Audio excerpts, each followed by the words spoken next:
जय श्रीमन नारायण। राधे राधे। आज हम सुनेंगे सत्यनारायण की कथा अध्याय 2 और 3। इससे पहले वीडियो में मैंने आपको सुनाया है सत्यनारायण की कथा अध्याय 1। तो चलिए शुरू करते हैं।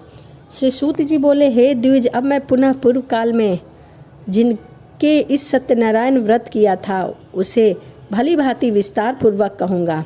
रमणीय काशी नामक नगर में कोई अत्यंत निर्धन ब्राह्मण रहता था। वह भूख प्यास से व्याकुल होकर वह प्रतिदिन पृथ्वी पर इधर से उधर भटकता रहता था। ब्राह्मण प्रिय भगवान ने उस दुखी ब्राह्मण को देखकर वृद्ध ब्राह्मण का रूप धारण करके उस द्विज के आदर पूर्वक पूछा, हे विप्र, प्रतिदिन अत्यंत दुखी होकर आप इधर से उधर भ्रमण करते रहते हो पृथ्वी पर। हे द्विज श्रेष्ठ, यह तो बतलाओ कि आप क्यों घूमते रहते हो, मैं सुनना चाहता हूँ। तभी ब्राह्मण बोला, प्रभु, मैं अत्यंत दरिद्र ब्राह्मण हूँ और भिक्षा के लिए ही पृथ्वी पर इधर से इधर घूमता रहता हूँ। यदि मेरी इस दरिद्रता को दूर करने का आपके पास कोई उपाय हो तो कृपा करके बताइए। वृद्ध ब्राह्मण बोला, हे ब्राह्मण देव, सत्यनारायण भगवान विष्णु अभीष्ट फलों को देने वाले हैं। हे विप्रे, तुम उनका उत्तम व्रत करो, जिनके करने से मनुष्य सभी दुखों से मुक्त हो जाता है। व्रत के विधान को भी ब्राह्मण से यत्न पूर्वक कहकर वृद्ध ब्राह्मण रूप भगवान विष्णु वहीं से अंतराध हो गए। वृद्ध ब्राह्मण ने जैसा कहा था उस ब्राह्मण ने उसी प्रकार वैसा ही किया। वह सोचते हुए ब्राह्मण को रात में नींद नहीं आई। अगले दिन प्रातःकाल उठकर सत्यनारायण का व्रत करूंगा, ऐसा संकल्प करके वह ब्राह्मण भिक्षा मांगने के लिए चल पड़ा। उस दिन ब्राह्मण को बहुत सारा धन प्राप्त हुआ। उसी धन से उसने बंधु बांधव के साथ भगवान सत्यनारायण का व्रत किया। इस व्रत के प्रभाव से वह श्रेष्ठ ब्राह्मण सभी दुखों से मुक्त होकर समस्त संपत्तियों से संपन्न हो गया। उस दिन से लेकर प्रत्येक महीने उसने यह व्रत किया। इस प्रकार भगवान सत्यनारायण ने इस व्रत को करने पर वह श्रेष्ठ ब्राह्मण सभी पापों से मुक्त हो गया और उसने दुर्लभ मोक्ष पद को प्राप्त किया। हे विप्र, पृथ्वी पर जब भी कोई मनुष्य सत्यनारायण का व्रत करेगा उसी समय उसके समस्त दुख और कष्ट दूर हो जाएंगे। हे ब्राह्मण, इस प्रकार भगवान नारायण ने महात्मा नारद जी से जो कुछ कहा मैंने आप से सब कह सुनाया। आगे अब और क्या कहूँ। हे मुने, इस पृथ्वी पर उस ब्राह्मण से सुने हुए इस व्रत को किसने किया, अब वह सब सुनना चाहता हूँ। इस व्रत पर हमारी श्रद्धा हो रही है। हे सूत जी बोले, हे मुनि, पृथ्वी पर जिसने इस व्रत को किया उसे आप लोग सुने। एक बार एक द्विज श्रेष्ठ अपनी धन संपत्ति के अनुसार बंधु बांधव तथा परिजनों के साथ व्रत करने के लिए उद्धत हुआ। इसी बीच एक लकड़हारा वहाँ आया और लकड़ी बाहर रखकर उस ब्राह्मण के घर गया। प्यास से व्याकुल वह ब्राह्मण को व्रत करता हुआ देख प्रणाम करके उससे बोला, हे प्रभु, आप यह क्या कर रहे हैं? इसके करने से किस फल की प्राप्ति होती है, जो मुझसे विस्तार पूर्वक कहिए। फिर विप्र ने कहा, यह सत्यनारायण का व्रत है जो सभी मनोरथों को प्रदान करने वाला है। उसी के प्रभाव से मुझे यह सब धन धान्य प्राप्त हुआ है। जल पीकर तथा प्रसाद ग्रहण कर वह नगर को चला गया। सत्यनारायण देव के लिए मन में ऐसा सोचने लगा कि आज लकड़ी बेचने से जो धन प्राप्त होता है उसी धन से भगवान सत्यनारायण का श्रेष्ठ व्रत करूंगा।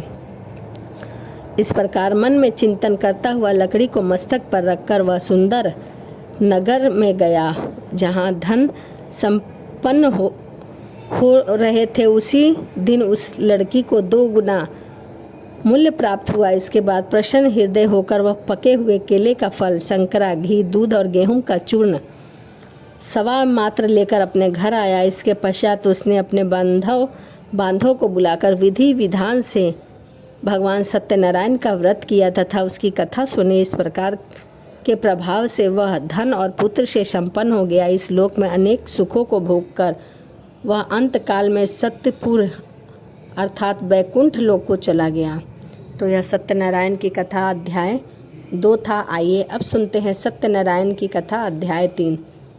श्री सूत जी बोले, हे श्रेष्ठ मुनि, अब मैं पुनः आगे की कथा कहूँगा, आप लोग सुने। प्राचीन काल में उल्कामुख नाम का एक राजा था। वह जितेंद्रिय, सत्यवादी और अत्यंत बुद्धिमान था। वह विद्वान राजा प्रतिदिन देवालय जाता और ब्राह्मणों को धन देकर संतुष्ट किया करता था। कमल के समान मुख वाली उसकी धर्मपत्नी शील, विनय एवं सौंदर्य आदि गुणों से संपन्न तथा पति परायण थी। राजा एक दिन अपनी धर्मपत्नी के साथ भद्रशिला नदी के तट पर श्री सत्यनारायण का व्रत कर रहा था।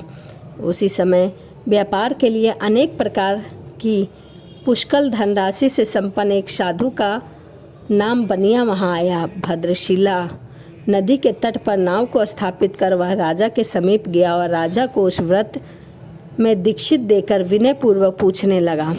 साधु ने कहा, राजन, आप भक्ति युक्त चित्त से यह क्या कर रहे हैं? कृपा वह सब मुझे बताइए, इस समय मैं सुनना चाहता हूँ। राजा बोला, हे साधु, पुत्र आदि की प्राप्ति के कामना से बंधु बांधवों के साथ में अतुल तेज संपन्न भगवान विष्णु का यह व्रत और पूजा विधि कर रहा हूँ।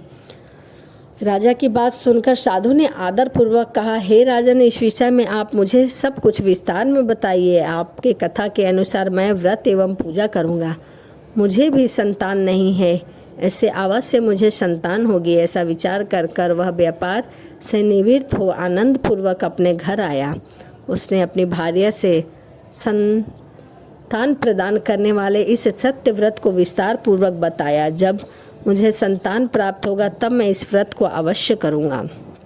इस प्रकार उस साधु ने अपनी भार्या लीलावती से कहा। एक दिन उसकी लीलावती नाम की सती साध्वी भार्या पत्नी के साथ आनंद चित्त से ऋतुकालीन धर्म आचरण में प्रवृत्ति हुई और भगवान श्री सत्यनारायण की कृपा से उसकी वह भार्या गर्भिणी हुई।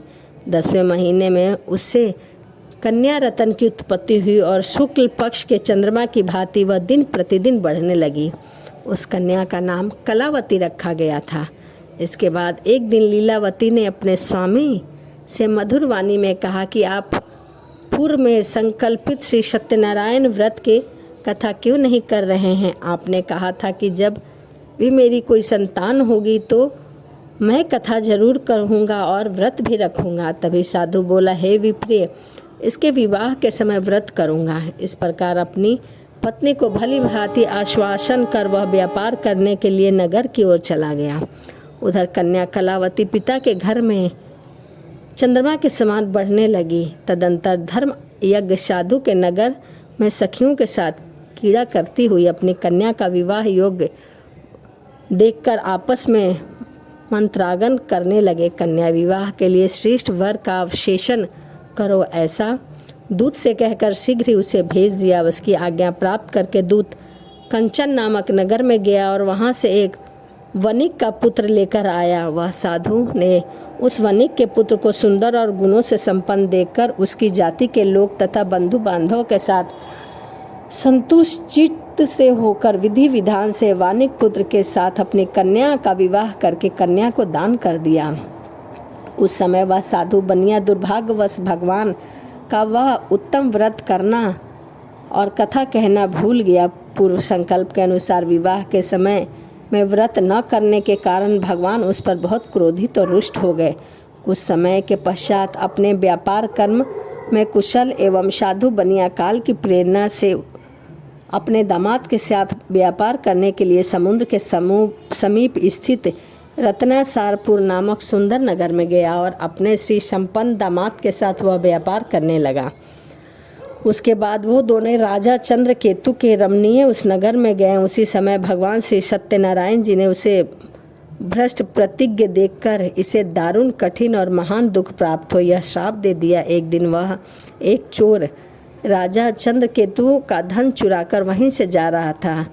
उसने उन दोनों वानिक स्थित थे। वह अपने पीछे दौड़ते हुए दूतों को देखकर भयभीत चित्त से वह धन वहीं छोड़कर शीघ्र छिप गया। इसके बाद राजा के दूत वहां आए जहां पर साधु और वानिक था, यानी कि ससुर और दामाद थे। वह राजा के धन को देखकर वे दूत उन दोनों वानिक पुत्रों को बांधकर ले गए और हर्षपूर्वक दौड़ते हुए राजा से बोले, हे प्रभु, हम 2 चोर पकड़ कर लाए हैं, इन्हें देखकर आप आज्ञा दे। राजा की आज्ञा से दोनों शीघ्र ही दृढ़तापूर्वक बांधकर बिना विचार किए महान कारागार में डाल दिए गए। भगवान सत्यदेव की माया से किसी ने उन दोनों की बात नहीं सुनी और राजा चंद्र केतु ने उन दोनों का धन भी ले लिया। भगवान के शाप से वानिक के घर में उसकी भार्या भी अत्यंत दुखी हुई और उसके घर का सारा धन भी चोरी हो गया। चोर चुरा कर ले गया। लीलावती शारीरिक तथा मानसिक पीड़ाओं से युक्त भूख और प्यास से दुखी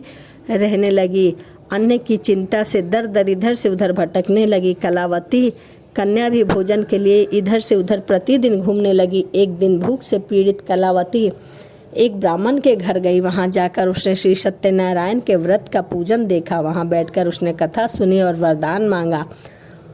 उसके बाद प्रसाद ग्रहण करके वह कुछ रात होने पर घर गई। माता ने कलावती कन्या से प्रेम पूर्वक पूछा, पुत्री रात में तू कहाँ रुक गई थी?